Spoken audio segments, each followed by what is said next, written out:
Israel ने गजा के सबसे बड़े अशफा अस्पताल पर हमला कर दिया। दावा किया कि इंटेलिजेंस मालूमात की बुनियाद पर हमास के खिलाफ टारगेटेड ऑपरेशन किया गया। इससे पहले व्हाइट हाउस ने कहा था कि हमास ने गजा के अशफा अस्पताल में एक कमांड एंड कंट्रोल सेंटर कायम कर रखा है। हमास ने वहां असलहा जखीरा कर रखा है। जवाब में हमास ने व्हाइट हाउस के रिमार्क्स को गजा के अस्पतालों में मजीद कत्लेआम को हवा देने के मुतरादिफ करार दिया था। इसराइली फ़ौज ने गजा में हमास के ज़ेर इंतज़ाम पार्लियामेंट और दीगर सरकारी इदारों पर कब्जे का दावा कर दिया। तीसरे बड़े पनाह गुज़ीन कैंप शाते पर भी कब्जे का दावा किया। हमास ने इसराइली फ़ौज के दावे मुस्तरद कर दिए। कहा, खाली और पहले से तबाह की गई इमारतों पर ख्याली कब्जे का इसराइली दावा फतह जाहिर करने की नाकाम कोशिश है।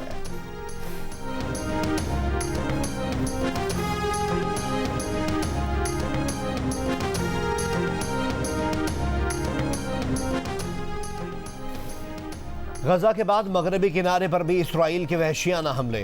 तुलकरम पर 15 घंटे बमबारी से इंफ्रास्ट्रक्चर तबाह। खान यूनुस में घर पर बमबारी, खानदान के 10 अफराद शहीद।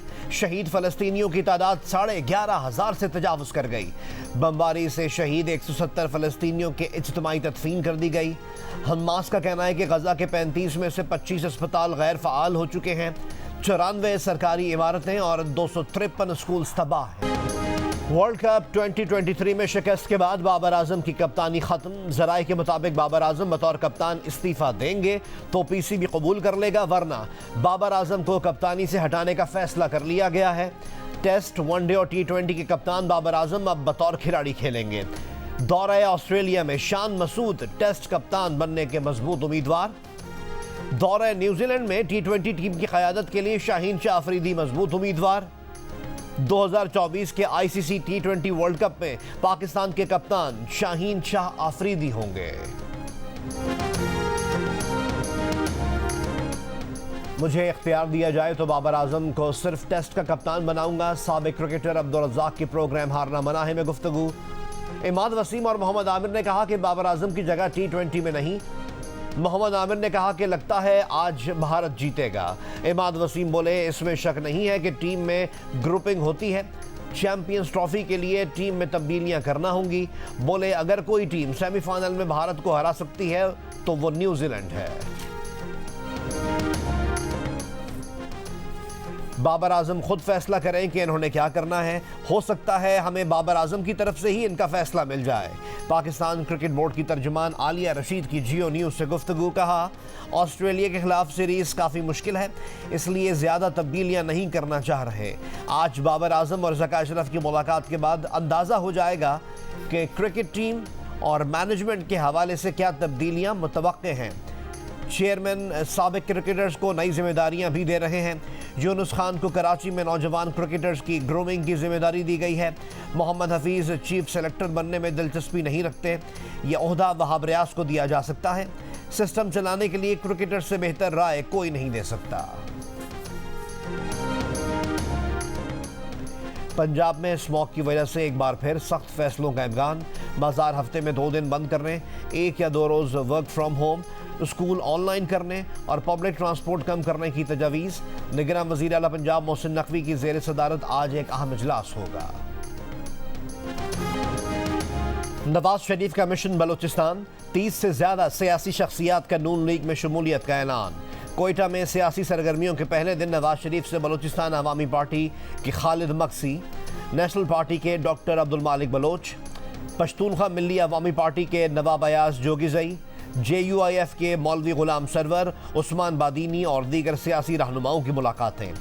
मियां मोहम्मद नवाज शरीफ का सबको साथ लेकर चलने का आज़म। बोले, माजी में हमेशा सबको साथ लेकर चले थे, आइंदा भी सबको साथ लेकर चलने की रिवायत पर चलेंगे। कहा कि दहशत गर्दी का खात्मा करके और बलूचिस्तान में सड़कों का जाल बिछाकर तरक्की का सफ़र शुरू किया था। बलूचिस्तान की तरक्की इन्हें हमेशा से अजीज़ रही है। लोड शेडिंग ख़त्म की थी, गवादर तक पानी पहुँचा दिया था। इनकी हुकूमत गई तो सारे काम रुक गए।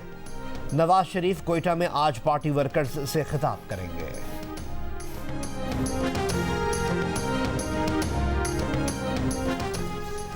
बिलावल भुट्टो जरदारी का नवाज शरीफ को लाहौर में ही तवज्जो देने का मशवरा। कहा, इनके ख्याल में लाहौर में नून लीग के लिए मुश्किलात पैदा की गई हैं, जब नवाज शरीफ इक्का दुक्का सीटों के लिए बलूचिस्तान जाने की तकलीफ उठा रहे हैं। कहा, कल बीएपी बुरी थी तो आज भी बुरी होगी। 16 महीने नून लीग को करीब से देखा है। वफाक और सूबे में हुकूमत बनाने और इदारों का साथ होने के बावजूद नून लीग ज़िमनी और बल्दियाती इंतखाबात से डर कर भागती रही।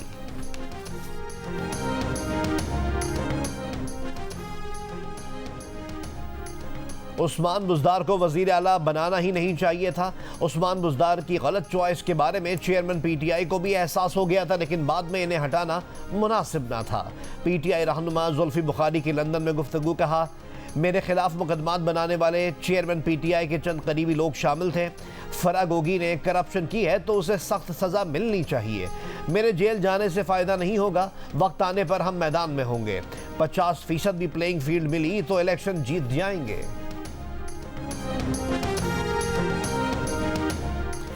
अदलिया मुखालिफ तकरीर पर मियां मोहम्मद नवाज शरीफ के खिलाफ तौहीन अदालत की दरख्वास्त पर समाअत आज होगी।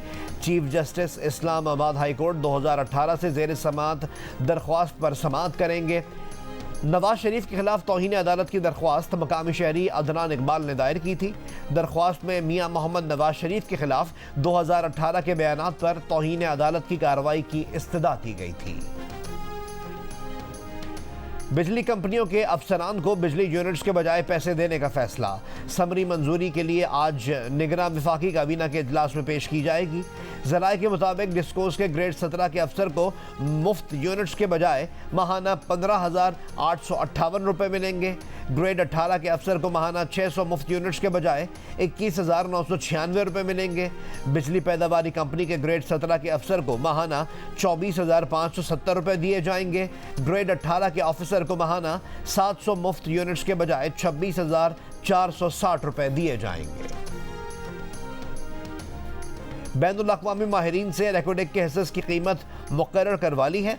पाकिस्तान चाहता है कि रैकोडेक में सऊदी सरमायाकारी हो। मुआविन खुसूसी डॉक्टर जहांज़ेब खान की गुफ्तगू। कहा, IMF खुसूसी सरमायाकारी सहूलत काउंसिल के काम से मुतमईन है। SIFC फोरम निजकारी में तेज़ी लाने के लिए मदद फराहम कर रहा है। IMF ने साहिब सरवत अमीर तबके से टैक्स वसूली पर जोर दिया है। निगरान वज़ीर आज़म अनवारुल्लाह काकड़ ने SIFC का इजलास 16 नवंबर को तलब कर लिया। इजलास में मुल्क में सरमायाकारी से मुताल्लिक उमूर पर गौर होगा। इजलास में इक़्तिसादी और मुआशी उमूर से मुताल्लिक अहम फैसले किए जाएंगे। कराची साइट एरिया गनी चौरंगी के करीब 5 मंजिला गारमेंट्स फैक्ट्री में लगी आग पर काबू पा लिया गया। फैक्ट्री में फंसे 5 अफराद को बाहिफाजत निकाला गया। फायर ब्रिगेड की 7 गाड़ियों और स्नार्कल ने आग बुझाने के अमल में हिस्सा लिया।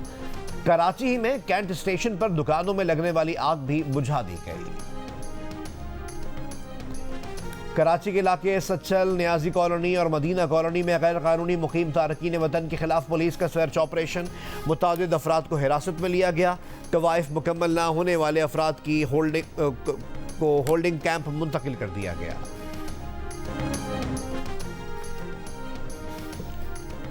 तुरखम के रास्ते मंगल को मजीद 2,712 अफराद अफगानिस्तान वापस गए। महकमा दाखिला के मुताबिक अब तक मजमूई तौर पर 2,11,696 अफराद अफगानिस्तान वापस जा चुके हैं। लाहौर ट्रैफिक पुलिस के पॉश एरियाज में नाके, कम उम्र ड्राइवर्स, वन व्हीलर्स और रेस लगाने वालों के खिलाफ क्रैकडाउन। दर्जनों गाड़ियां, मुताद्दिद को चालान टिकट जारी। कराची में चोरी शुदा मोटरसाइकिल्स की खरीदो फरोख्त करने वाला गिरोह का कारिंदा गिरफ्तार। मोटरसाइकिल चेचेस, इंजन, टायर्स और दीगर पार्ट्स बरामद। बीएपी और नून लीग के दरमियान कोयटा में इजलास की अंदरूनी कहानी सामने आ गई। ज़राए के मुताबिक बीएपी ने मौक़िफ़ इख्तियार किया कि किसी सियासी जमात में ज़म नहीं होंगे। लीग के साथ सीट एडजस्टमेंट हो सकती है। सदर बलूचिस्तान अवामी पार्टी नवाबजादा खालिद मक्सी ने कहा कि मियां मोहम्मद नवाज शरीफ का एक पैगाम ये भी था कि मुल्क की तरक्की हो। नवाज शरीफ से कहा, हम पुरानी रवायात से निकलेंगे तो तरक्की करेंगे। बीएपी छोड़कर नून लीग में जाने वालों से क्या गिला करें, बीएपी का मुस्तकबिल अच्छा है। नेशनल पार्टी के सदर डॉक्टर अब्दुल मालिक बलोच ने कहा कि नवाज शरीफ के सामने तहफ़्फ़ुज़ात रखें। पश्तूनखा मिली अवामी पार्टी के रहनुमा नवाब अयाज जोगेज़ई ने कहा कि नवाज शरीफ से मुलाकात में इलेक्शन से मुताल्लिक बात हुई। इसराइल नवाज पॉलिसी पर अमरीकी हुकूमत के 500 से ज्यादा एहलकारों का सदर बाइडन के खिलाफ एहतजाज। गजा में जारी फलस्तीनियों पर मुजालिम के खिलाफ आवाज़ न उठाने पर सदर बाइडन को एहतजाजी खत लिख दिया। फलस्तीन में फौरी जंगबंदी और इसराइल पर जोर देकर फलस्तीनियों के लिए सामान गजा जाने की इजाज़त दिलवाने का मुतालबा। कहा इसराइली यरगमालियों और फलस्तीनी कैदियों की रिहाई दिलाई जाए। सदर बाइडन को खत लिखने वालों में महकमा इंसाफ, FBI और कौमी सलामती काउंसिल के एहलकार भी शामिल।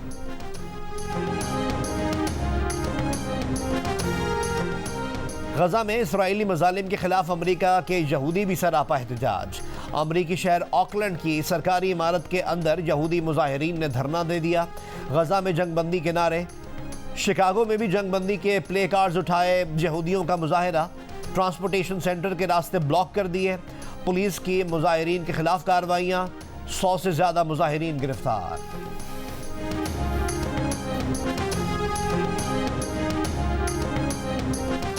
चीन के सदर Xi Jinping Asia Pacific economic cooperation इजलास में शिरकत के लिए अमेरिका के शहर सैन फ्रांसिस्को पहुंच गए हैं। 6 बरस में चीन के सदर का ये पहला दौरा अमेरिका है। सदर शी जिनपिंग अपने अमेरिकी हममनसब सदर बाइडन से मुलाकात करेंगे। चीन और अमेरिका के सुदूर की मुलाकात में इसराइल फलस्तीन जंग, यूक्रेन जंग और इक़्तिसादी सूरत हाल पर भी बात किए जाने का इम्कान है।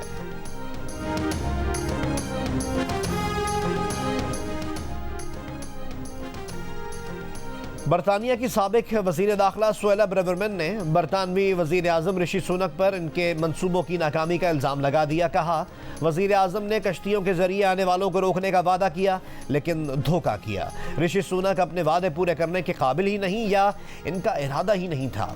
ज़िमनी इंतख़ाबात में हमें मुसलसल शिकस्त हो रही है, मंसूबे नाकाम हो रहे हैं। ऋषि सुनक सड़कों पर बढ़ती इंतहा पसंदी और यहूदी मुखालफत को चैलेंज करने में नाकाम रहे। 1 बरस गैर कानूनी इमाइग्रेशन एक्ट बनाने पर ज़ाया किया। अब मामला वहीं पहुंच गया है जहां से शुरू किया था। मेट पुलिस पर मुतासिब होने का इल्ज़ाम लगाने वाली बरतानवी होम सेक्रेटरी को ऋषि सुनक ने बरतरफ किया था। क्रिकेटर अब्दुल रज़ाक ने मुतनाज़े बयान के बाद भारतीय अदाकारा ऐश्वर्या राय से मुआफ़ी मांग ली। एक वीडियो बयान में कहा प्रेस कॉन्फ्रेंस में कोचिंग और क्रिकेट की बात हो रही थी, इस दौरान इनकी ज़बान फिसल गई। मिसाल कोई और देनी थी लेकिन ऐश्वर्या राय का नाम ज़बान से निकल गया। प्रेस कॉन्फ्रेंस में दिए गए बयान पर अब्दुल रज़ाक को तनकीद का निशाना बनाया जा रहा था।